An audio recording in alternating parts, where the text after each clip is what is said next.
boom, boom. Welcome. Yeah. So let's start. Partnerships. When's the partnerships? So there's a wide array of things that we can talk about around partnerships. But today I decided that maybe let's talk about a partnerships that a seller and a buyer can have. A seller and a buyer, what kind of a partnerships can they have, right? And some people are already like thinking, TJ, I've been looking for properties out there, but I can't find one. And now you want me to go into a partnership with someone. It is possible, right? So today we're going to cover what is called seller finance. Seller finance. So seller finance is a term where you can actually get a property where someone else is selling, right? And you come in as the buyer and you make the seller the bank. Yeah, I'm going to repeat that so that we go in slowly. I think actually today I'm going to try to be a little bit slow in my conversation because this is like super important. Not to say that everything else that I talk about every day is not important, but yeah, it's one of those things that if you miss it, you don't get it, right? If you miss it, you don't get it. So, boom, let's talk about it. Seller finance just basically means that you can actually go to someone else who is selling a property and you can ask them to be the bank. What do I mean by that? Do I mean that you can then say to them, hey, I am buying your property and I'm going to pay you in small chunks? No, there's a number of ways in which you can do it. And I'm going to try to decode it for you a little bit so that we can all understand, right? And whilst we're at it, just drop in your comments there in the section so that, I can come back to those comments. And like as well, right? So that's let's go into it. Seller finance, you've got someone who's selling. You've got someone who's selling. And you are coming in and you're a buyer. I've done this a couple of times. I've written about it also in my book, From Bad Debt to Property Mogul in 2 years. So I bought properties without having the bank involved. So we're talking about how the partnerships that you can actually have with the seller, a partnership that you can have with the seller.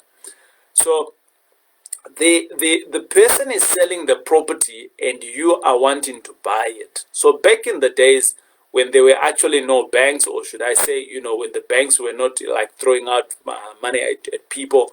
By the way, you should know that banks are in the business of selling money, so they want to give you money. And if you're not getting money from the bank, it means that there's something wrong, and you need to rectify that. Speak to the banks, find out why they are saying no to you, and try to rectify that. It can take you a couple of months or a year or so, but rectify it. There's power in using debt, good debt. There's power in using good debt. Now let's come back to the fact that we want to solution. How can you get the seller to be your partner on a deal? So you've got this property that you've got and you like it, and boom, you want to put in an offer, and you put in an offer, and traditionally what we know is the traditional offer. But back in the days, what used to happen is that if you've got a piece of land or you've got a house or whatever you are selling, what would happen is that I'll come through to you and I'll give you an offer on your property, and we'll do we'll pay what is called installments. So what does installments mean? Installments means that for some of you who have never been exposed to installments, but back in the days, you could literally buy anything on installment. So number one, the principles of an installment is that either the seller puts a price, so it's an agreed price, and that price doesn't change. So which means that there is no interest. It's very possible it can be done. The second principle is that there could be some interest around it, which is exactly what we do with the banks, all right? So that's the other option. Or the other option is that you could split the two. There is some money that is going to be paid with no interest, and there is some money that's going to be paid with the interest. It just depends on who you're talking to. So remember, the seller here is now the bank. It's their property. They can dictate what happens on the terms and conditions of that you're going to be signing on. Right. So let's come back to it. Is there an agreement then that you need to be signing? So I see this house. It's R1 million house that I want to buy.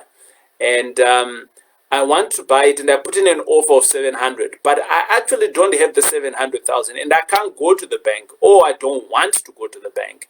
Not necessarily do you need to go to the banks, because maybe my terms and conditions that I'm going to sign with the seller under seller finance could be much easier, or the terms could be lower in terms of interest than if I were to go to the bank, right? So we're just still trying to explore here on what is a seller finance and how can you utilize it. So the whole video here is talking about seller finance, and we're also going to be talking about how can you utilize it.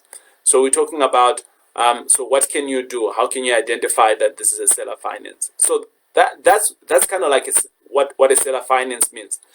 There is a property, someone owns it, you go in, you want to put an offer, but you make that individual you make the seller the bank. So in other words, you go on to terms with him. Now there is a legal contract. If you're in South Africa, there is a legal contract around this, and that legal contract document is called an installment sale, right? Land Alienation Act. That's where it falls under. Now, the installment sale, in my view, actually, it hinges around kind of like three things, right?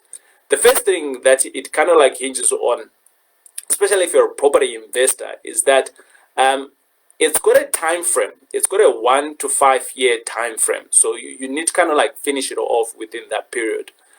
So it's very clear in terms of how long it needs to be. So it mustn't be more than that. But you can find someone who can work that cooler, and it can be a little bit longer. You need to work with a good attorney to make it a little bit longer on how you can make it a little bit longer. But the bottom line is that a plain installment sale, it's a 5 year kind of like term. That's the first thing. The second one is that, which means that within this period of 5 years, you can actually be buying this property off from this person, and yeah, within that 5 years, you don't need a bank. That's what it basically means. The second component that I'm also highly aware of is that when you are buying, obviously the seller then dictates how you're going to pay them. So for me, I can put in an offer and I can say to them, hey, on this offer here, I'm going to pay you 700 on this 1 million property that I'm buying, and I'm buying it for 700. Can I pay you, say, your 700 within the next 2 years or 3 years? And there is no interest. Obviously, I don't say there is no interest. I just don't mention the interest part, right? If that individual is savvy around it, great. If they push back and they say they want interest on it, great. Then we talk about how much is the interest. Right now, interests are on a low at the bank. So if it's on a low at the bank, do I still want to get a high interest from this individual? Maybe not. So you kind of like need to weigh it out. But if you're not able to get money at the bank, like I was in that position where I was in bad debt, so potentially the higher interest could still work out, right? I'm getting a property and I don't have to go to the bank at this particular time, whilst I am solving my ho-hos, whilst I'm solving out my issues that I've got, right?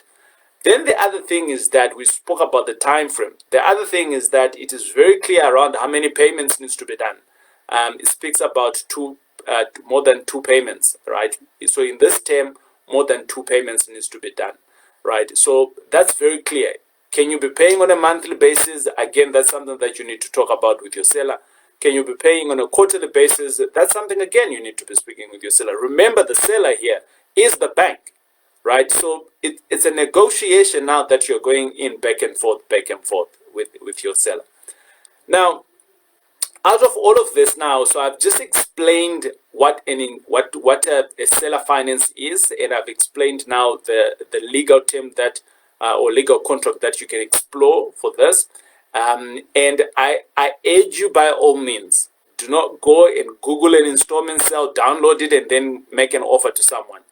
If you've done it a couple of times, I'll say, yeah, you can do that. But if you've never done it before, get a lawyer on board, because it can get tricky.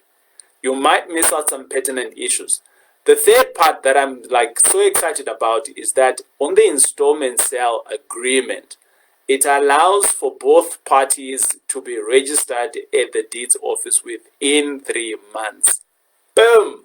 Why do I like that position? Because I like that position because now all of a sudden, the seller can't sell that property to someone else, and I can sell that property to someone else as well without the consent of the seller. So which means that the two of us, together with the seller and me, we are actually now in partnerships on this property. And what it basically means is that they can sell. I have to finish off my agreement, but obviously there is the downside. There is the downside. What is the downside? In everything in life, there is pros and cons. So the downside to this is that if you do not perform, so let's assume that we say that in the next three years, this is when I'm going to conclude. The seller still has the power in year number 4 in January to take you off, but so the lawyer is allowed now to take you off because you have underperformed. And all the efforts that you've put in onto this project, whether maybe you've renovated, maybe you've made the house pretty, or maybe you're actually living in it, they can still evict you. The house belongs back to them. That the installment sale allows for that. Okay. So having said that, is an installment good? Oh, I love it. I love an installment sale because it gets me to have the conversation with the seller directly, and as man to man, we can have the discussions, and I am not working with a system or a computer, and the computer is saying, yes, declined, yes, declined. I am having a discussion. How much can I give you as deposit? I can give you R1. How much can I pay you as an installment sale? I can give you 5,000, 5,000. How much, by when? I can pay you at the latest on the 15th. It's not the bank that say, hey, your debit order needs to be on the 1st. No. So all of these things, right, it's all flexible. You are flexible. That's why I like an installment sale. And if I'm running into trouble, I can easily go back to my seller and I can have the conversation like a partner. Remember, we're always talking about communications in our partnerships. So I can go back to my partner, who is now my financer, who is also the seller, financer, partner. I like that. That kind of like rhymes. I think we're going to come up with a song for that. Now, all of a sudden, I can go back to them and I can say to them, this month it's a bit tight. What can I do? Can I pay double next month? Can I, you can arrange, you can make all sorts of arrangements because it is another individual on the other side of the stick. It's like really banking back in the days when you used to go, I know some of you can't relate, but back in the days when my mom used to talk about it quite a lot, that you'd go to the branch, and you speak to the branch manager, and the branch manager is your all and be all, in terms of are you going to get credit or not. But obviously they would look at you as an individual, your circumstances, and everything else about you for you to give you money. It wasn't just about, the records that are there and the performance. And we know that this is the true lifestyle of an entrepreneur, because as an entrepreneur, you could get a whole lot of money today and you could be dry for the next 5-6 months and you could get a big chunk of money again. So all of these things, why am I sharing with you all of this? Is because I know that a lot of us, I've heard some of my mates asking me, TJ, so when do you introduce an installment sale? So I didn't want to introduce an installment sale, or when should you use it, before I explain what an installment sale is or what is a seller finance. I've heard a lot of people as well that have asked me, what is a seller finance? How can I do a seller finance? So now that we know what is a seller finance and what agreement we can use, which is called an installment sale, then this time around, we are going to ask the question of when can you use it? When can you use it? Hey, it is an agreement that is available. I suggest that you go in, understand it, dig into it. And out of that, it's actually one of those agreements that are like, not agreements, but the principle of the agreements, the act of it is out there, it's public knowledge. So anyone can download it from online. And you can actually now start working with your attorney. Why do I say that you need to work with an attorney? Each property's terms and conditions vary. Each property's terms and conditions vary. So for that reason, you want to have a lawyer who then can craft the terms and conditions of that particular property. So I've done numerous installment sales, but each terms have been different. So I've done an installment sale for 13 months. Okay, I've done an installment sale for 4 years, and it's different, right? And the terms that we're paying them is different. I've done an installment sale with a Muslim, and they don't allow interest, right? So I needed the installment sale to fit their religious their religious regulations whilst I am buying that property, right? Things like that.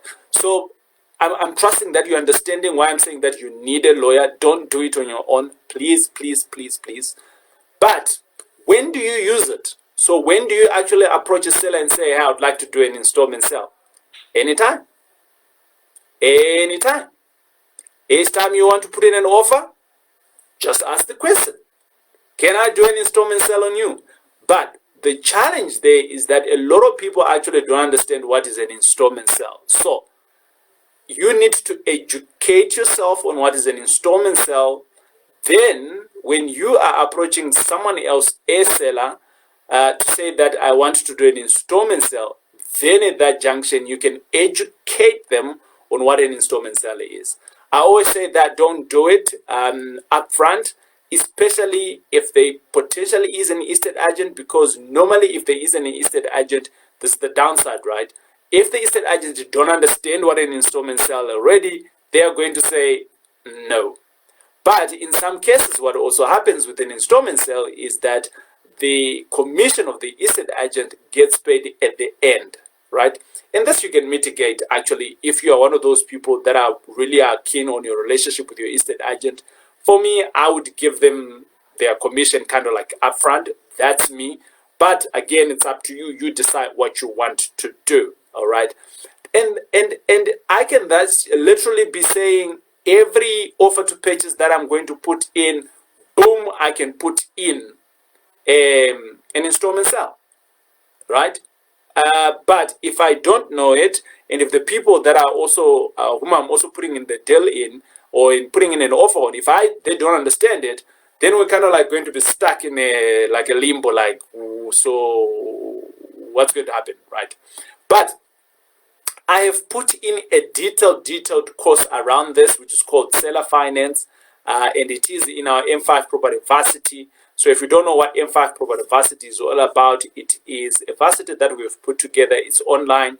You can jump in there for a month. You get to pay a monthly subscription of $297 on a monthly basis, and you get to have access to courses like these ones, Seller Finance, right? So I've given you the ice.